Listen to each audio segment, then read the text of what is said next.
नमस्कार दोस्तों, welcome to PK classes. दोस्तों, आज मैं आपके लिए मैन्युफैक्चरिंग प्रोसेस के कुछ multiple choice question and answer के बारे में बताने वाला हूं, जो हमारे आरजीपीवी एग्जाम हो रहे हैं, junior engineer, section engineer, ITI, fitter या अदर्स जो कॉम्पिटिटिव एग्जाम होते हैं उसके लिए ये महत्वपूर्ण क्वेश्चंस हैं।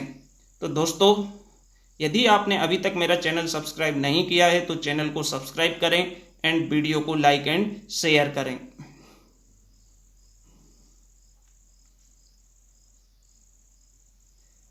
क्वेश्चन फर्स्ट क्वेश्चन आपका जो रहेगा, ये क्वेश्चन फर्स्ट है,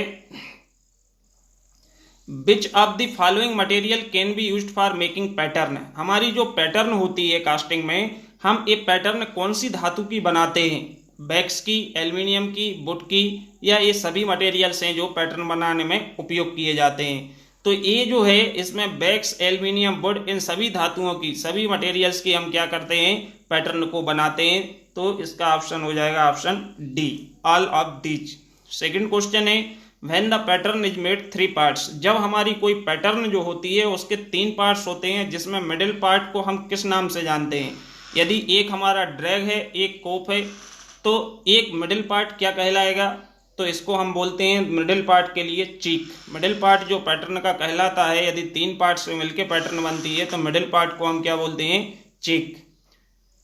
थर्ड क्वेश्चन है, the material of pattern in case of investment casting. जो इन्वेस्टमेंट कास्टिंग होती है उसमें पैटर्न जो होती है वो किस धातु की बनी होती है, किस मटेरियल की बनी होती है? प्लास्टिक, सैंड, बैग्स या थर्मोसेटिंग रिजाइन। तो इसमें जो हमारी इन्वेस्टमेंट कास्टिंग होती है, इसमें हमारी पैटर्न बनाते हैं हम किससे? बैग्स से बनाई जाती है।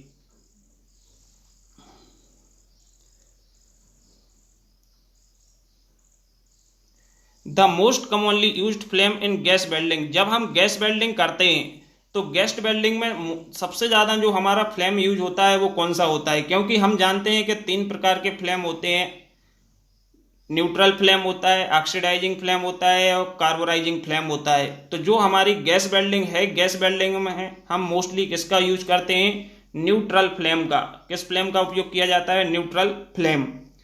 Which of the following welding process used non consumable electrode. जब हम वेल्डिंग करते हैं तो वेल्डिंग करते समय हमारे कौन सा इलेक्ट्रोड है जो नॉन कंज्यूमेबल होता है?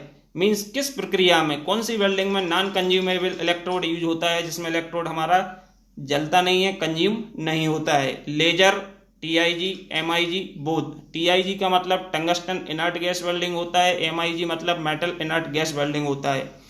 तो नॉन कंज्यूमेबल जो इलेक्ट्रोड है वो हमारा होता है टीआईजी वेल्डिंग में, जिसको हम बोलते हैं tungsten inert gas welding. The following welding process use consumable electrode. इसमें से कौन सी प्रोसेस है, कौन सी वेल्डिंग प्रक्रिया है जिसमें हमारा कंज्यूमेबल इलेक्ट्रोड का उपयोग किया जाता है? TIG, thermite, spot, MIG. तो जो मेटल इनर्ट गैस वेल्डिंग होती है, इसमें जो हमारा इलेक्ट्रोड है वो हमारा कंज्यूमेबल इलेक्ट्रोड उपयोग किया जाता है।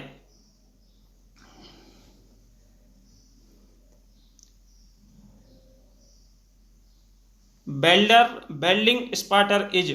जो हमारा वेल्डिंग स्पार्टर है ये क्या होता है? फ्लक्स होता है, इलेक्ट्रोड कोटिंग कहलाती है, वेल्डिंग डिफेक्ट है या वेल्डिंग टेस्ट है? तो जो वेल्डिंग स्पार्टर है, welding spatter is also known as welding defect. तो इसको हम किसके नाम से जानते हैं? Welding defect. जो वेल्डिंग स्पार्टर है वो क्या है? वेल्डिंग डिफेक्ट होता है। Forge welding is an example of forging. Forging आप जानते हो, मेटल को पीट पीट कर बनाते हैं। तो ये कौन सी जो हमारी फोर्जिंग वेल्डिंग है वो कौन सी वेल्डिंग कहलाएगी? Seam welding, solid state, arc या रेजिस्टेंस? तो फोर्जिंग का मतलब होता है पीट पीट कर बनाना, मतलब ये सॉलिड स्टेट वेल्डिंग होती है जो कि हमारी फोर्ज वेल्डिंग कहलाती है। उसको हम क्या बोलते हैं? Solid state welding. Tooth paste tubes are manufacturing by. जो हमारे टूथ पेस्ट होते हैं, जो हमारे कोलगेट है या जो हम ब्रश करते हैं तो जो पेस्ट लेते हैं वो पेस्ट की टिप्स है वो किससे बनाई जाती है? Toothpaste is manufacturing bye direct extrusion, indirect extrusion, piercing या इम्पैक्ट एक्सट्रूजन। तो एक्सट्रूजन जो हमारी प्रक्रिया होती है उससे हम टिप्स बनाते हैं, राड बनाते हैं और कई प्रकार के प्रोडक्ट हैं या पार्ट्स हैं जो कि हम मैन्युफैक्चर करते हैं। तो इसमें जो हमारी टूथपेस्ट टिप्स होती है ये हम किससे बनाते हैं? इम्पैक्ट एक्सट्रूजन से। इम्पैक्ट एक्सट्रूजन जो प्रक्रिया है इसके द्वारा हम टूथपेस्ट टिप्स है जो मैन्युफैक्चर करते हैं।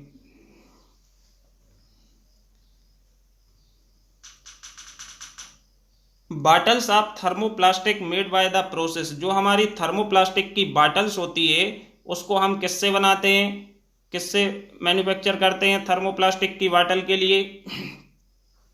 बिलो मोल्डिंग से, ट्रांसफर मोल्डिंग, एक्सट्रूजन या स्लश मोल्डिंग। तो ये जो 4 प्रोसेस हैं इसमें से हमारी जो बॉटल्स होती हैं या टंकी होती है, या बॉटल्स हो गई, टंकी हो गई, ये हमारी किस प्रक्रिया से बनाई जाती हैं? तो ये हमारी बनाई जाती हैं किससे? Below moulding. जो हमारी प्लास्टिक मोल्डिंग टेक्नोलॉजी होती है उसमें हमारी इंजेक्शन मोल्डिंग होती है, कंप्रेशन मोल्डिंग होती है, बिलो मोल्डिंग होती है।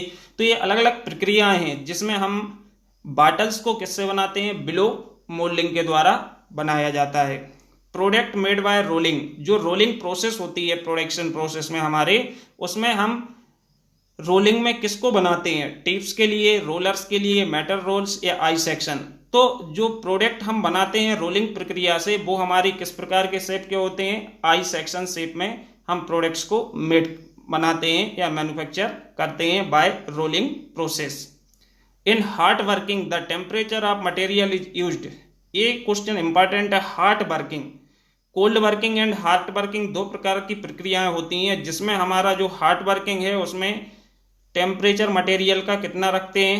200 degree above the melting point of material, room temperature, या अबव द रिक्रिस्टलाइजेशन टेम्परेचर। तो रूम टेम्परेचर का मतलब होता है जिस टेम्परेचर पे हम ऑक्सीजन ले रहे हैं या जो हमारे यहाँ का अभी तापमान है 25 डिग्री 28 डिग्री, वो रूम टेम्परेचर कहलाता है।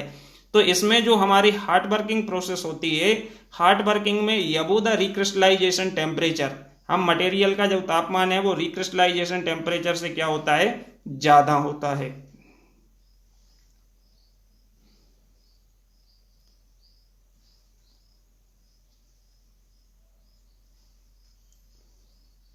The operation of producing cup shaped part from sheet metal. Cup shape part है जो हम शीट मेटल से, कप शेप पार्ट हम शीट मेटल से कैसे बनाते हैं? तो इसमें हमारे नोचिंग के, ड्राइंग, फार्मिंग या लेंसिंग। तो नोचिंग, ड्राइंग, फार्मिंग, लेंसिंग में जो हमारे कप आकार के, कप जैसे शेप के जो हमारे प्रोडक्ट होते हैं, पार्ट्स होते हैं, वो हम किससे बनाते हैं? ड्राइंग। ड्राइंग प्रोसेस होती है प्रोडक्शन में जिसके द्वारा हम कप शेप के आकार के पार्ट्स हैं जो मेटल शीट से काटते हैं या मैन्युफैक्चर करते हैं। वर्किंग, वर्क हार्डनिंग आकर in the following farming process. ये जो हमारी फार्मिंग, मेटल फार्मिंग प्रोसेस होती है इसमें वर्क हार्डनिंग किस में होती है? कोल्ड वर्किंग में, हॉट वर्किंग, एक्सट्रूजन, या इनमें से कोई नहीं? तो वर्क हार्डनिंग हमको मिलती है कोल्ड वर्किंग में। जब हम रूम टेम्परेचर पे कोई मटेरियल्स पे को मैन्युफैक्चर करते हैं या उसको बनाते हैं तो उसमें हमको क्या जनरेट होती है? Work hardening. Which of the following material can not be, which of the following material can not be forged. हम इसमें से कौन से मटेरियल को फोर्ज नहीं कर सकते हैं? माइल्ड स्टील हो गई, एमएस, रॉट आयरन हो गया, कास्ट आयरन हो गया, हाई कार्बन स्टील हो गई। तो हमारा कौन से मटेरियल है जो हम फोर्ज नहीं करते हैं? तो फोर्ज हम नहीं कर सकते किसके लिए? कास्ट आयरन के लिए। क्योंकि जो कास्ट आयरन है ये हमारा क्या होता है? ब्रिटल मटेरियल होता है, ये धूसर मटेरियल होता है। यदि इसको हम पीटेंगे तो ये हमारा ब्रेक होने के चांसेस होते हैं, इसलिए हम इसको फोर्जिंग नहीं कर सकते, किसी भी शेप में इसको आसानी से डिफॉर्म नहीं कर सकते। तो इसका जो ऑप्शन है वो हमारा क्या है? Cast iron.